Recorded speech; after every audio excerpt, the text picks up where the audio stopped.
Oke, baik. Nah, sekarang kita masuk ke materi terakhir terkait tentang hukum Newton 1, 2, dan 3. Nah, kalau dia berbicara tentang hukum Newton, ya berarti jelas ya itu ada penemunya. Siapa? Ya penemunya adalah Sir Isaac Newton. Sesuai dengan namanya, maka didapatlah rumusan itu dari hukum Newton 1, hukum Newton kedua, dan hukum Newton ketiga. Nah, itu ditemukan pada tahun 1643 sampai 1727. Nah, bagaimana ceritanya? Ya, pada saat itu ketika si Isaac Newton itu ketika dia di bawah pohon apel, ya apa yang terjadi? Ya, pohon apel itu menjatuhi mengenai kepalanya. Lalu pada saat itu si Isaac berpikir, kenapa buah apelnya tidak jatuh ke atas saja, kenapa ke bawah? Nah, artinya apa? Di situ mulailah timbul penelitian dari si Isaac Newton bahwa segala sesuatu yang ada di bumi ini itu adalah dipengaruhi oleh gravitasi bumi. Sehingga muncullah hukum Newton 1, hukum Newton kedua, dan hukum Newton yang ketiga. Nah, berikutnya langsung saja kita masuk ke hukum Newton 1. Nah, bunyinya apa? Ya, kamu boleh perhatikan di slide ya. Bunyinya seperti ini ya. Bila resultan gaya-gaya yang bekerja pada benda itu adalah nol atau tidak ada gaya yang bekerja pada benda, maka benda itu akan tetap diam. Ya, artinya kalau tidak ada gaya yang mempengaruhi benda itu, maka benda itu akan tetap diam. Berarti kita buat persamaannya jadi apa? Sigma F. Ya, artinya jumlah gaya yang bekerja di situ adalah nilainya sama dengan 0. Inilah bunyi hukum Newton pertama. Nah, aplikasinya apa, Miss, dalam kehidupan sehari-hari? Misalkan begini ya, kamu letakkan sebuah gelas ya kan yang berisi air di atas sebuah kertas, misalkan kertas HPS ya.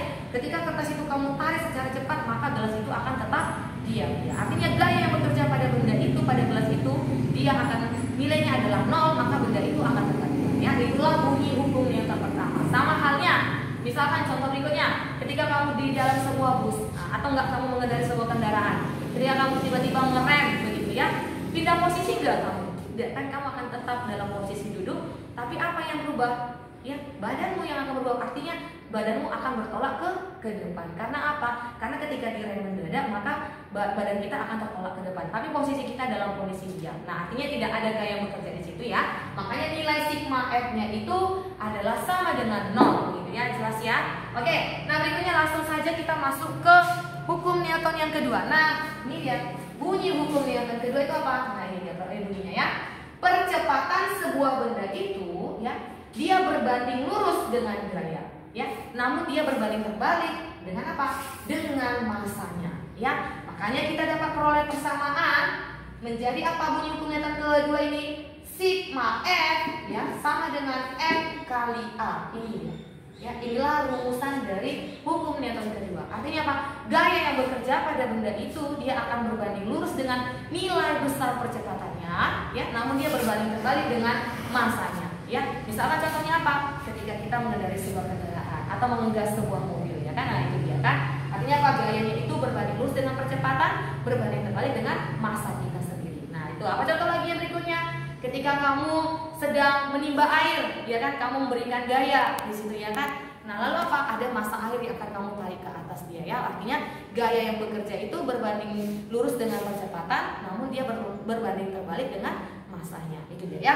Nah, untuk hukum Newton kedua, contoh soal langsung saja ya. Misalkan begini. Ya. Untuk hukum Newton kedua, contoh soal Ibu buat. Ada sebuah balok ya. Nih, balok ini ya, ada sebuah balok ya. Balok tersebut dia dipengaruhi oleh 3 gaya. Nah, misalkan ada gaya ke sini ya. Ini sebesar 10 Newton. Lalu ada gaya berikutnya. Ini sebesar 5 Newton. Lalu ada gayanya. Di sini Ibu bikin 30 Newton. Nah, jika massa balok ini adalah 5 kg, ya, pertanyaannya, berapakah besar nilai percepatan yang dialami oleh balok tersebut? Nah, ingat, kemarin sudah jelas Ibu kasih tahu bahwasanya kalau sudah ada 3 gaya yang mempengaruhi benda tersebut, nah sekarang kita tidak tahu nih kan, mana gaya pertama, mana gaya kedua, dan mana gaya ketiga. Itu dia kan. Nah, ingat ya, kalau untuk menentukan gaya pertama, ingat dari awal Ibu sudah kasih tahu yang arahnya ke kanan itu kita anggap adalah gaya pertama. Kita buat ini gaya pertama, lalu ada 2 gaya yang arahnya ke kiri. Boleh kita anggap ini gaya kedua dan ini gaya ketiga. Nah, sesuai dengan hukum Newton kedua tadi, apa rumusnya? Ya, kita buat dulu ini diketahui ya. Oke, diketahui gaya pertama itu adalah 30 Newton Gaya kedua itu adalah 10 Newton. Gaya ketiga itu sebesar 5 Newton. Masanya itu adalah 5 kg. Pertanyaannya ditanya, berapakah besar nilai percepatan yang dialami balon? Ya, sesuai dengan rumusnya apa? Hukum Newton kedua, sigma F itu sama dengan massa kali percepatan. Ini kan rumusnya, ya, hukum Newton kedua. Jadi kalau sudah ada ini, ingat ada sigma, berarti berapa gaya yang bekerja pada ketiga balon. Berarti penjumlahan dari gayanya kan.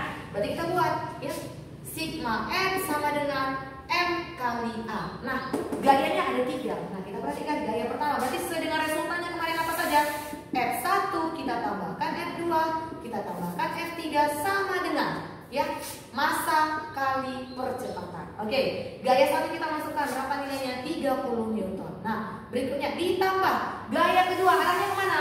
Ke kiri, berarti nilainya negatif, ya. Berarti ini negatif 10 Newton. Ditambah gaya ketiga juga arahnya ke kiri, berarti nilainya negatif minus 5 Newton sama dengan, masukkan massanya berapa? 5 kg, ya, dikali percepatannya. Nah, sekarang yang kita cari adalah percepatan. Ini ya, 30 Newton kita kurangkan minus 10 berarti nilainya adalah 20. Kita kurangkan minus 5 berarti sisanya berapa? 15 Newton. Nah, sekarang ini jadi tinggal 5 kg kita kalikan A. Kalau sudah begini berarti A-nya kita pindahkan ke sini, maka ada proses pembagian. Jadi apa? 5 Newton kita bagi dengan 5 kg. Ya, maka dapat nilai besar percepatannya sebesar berapa? 3 meter per sekon kuadrat. Nah, Miss, kok bisa Miss ini satuannya kok jadi meter per sekon kuadrat? Padahal di atas ada Newton, di bawah ada kilogram. Nah, itu makanya kamu harus ingat lagi, ya. Kalau kita buat begini, ya. Misalkan tadi A itu nilainya berapa? Ya, 15 Newton, ya. Ingat, Newton itu kan sama halnya dengan apa? Kilogram, meter per sekon kuadrat, itu satuannya kan. Nah, sekarang kita bagi dengan 5 kg ini. Nah, kilogram kan sudah habis. Nah, makanya dapat nilai percepatannya berapa? 3 meter per sekon kuadrat. Sesuai dengan dia kan. Nah, ini makanya kamu harus ingat, satuan konversi satuan Newton itu harus kamu ingat, ya. Itu supaya lebih paham, ya. Nah, itu saja. Dan berikutnya terakhir belum. Ya, kita masuk ke hukum Newton yang terakhir, ya. Hukum Newton yang ketiga. Nah, hukum Newton yang ketiga itu bunyinya seperti ini. Ya, berarti Ibu anggap ini hukum Newton 1, hukum Newton kedua itu sudah jelas, ya. Kita masuk ke hukum Newton yang ketiga. Bunyi hukum Newton ketiga. Nah, ini dia. Mengatakan apa? Kalau dia di hukum Newton ketiga itu mengatakan apa?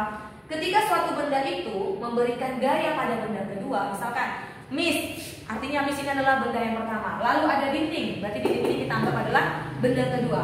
Ketika Miss memberikan gaya terhadap dinding, artinya apa? Miss sedang memberikan gaya aksi. Berarti apa yang terjadi?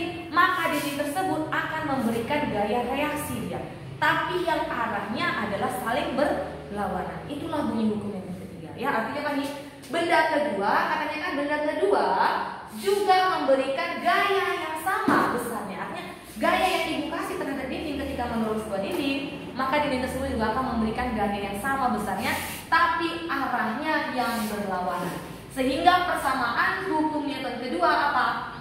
Sigma F, ya, aksi, ya, atau kita buat ini gaya aksi, bukan sigma lagi, ya, gaya aksi itu sama dengan minus gaya reaksi. Nah, sama halnya ketika Miss Kris memberikan suatu gaya terhadap dinding sebesar 400 Newton, berapa besar gaya reaksinya? Gaya reaksinya juga sama besarnya, tapi arahnya itu adalah berlawanan, jadi sebesar berapa? Minus 400 juga. Ya, mungkin itu saja hari ini sampai ke hukum Newton ketiga, ya. Berikutnya pertemuan berikutnya berarti kamu persiapkan dirimu untuk ulangan harian. Sekian dan terima kasih.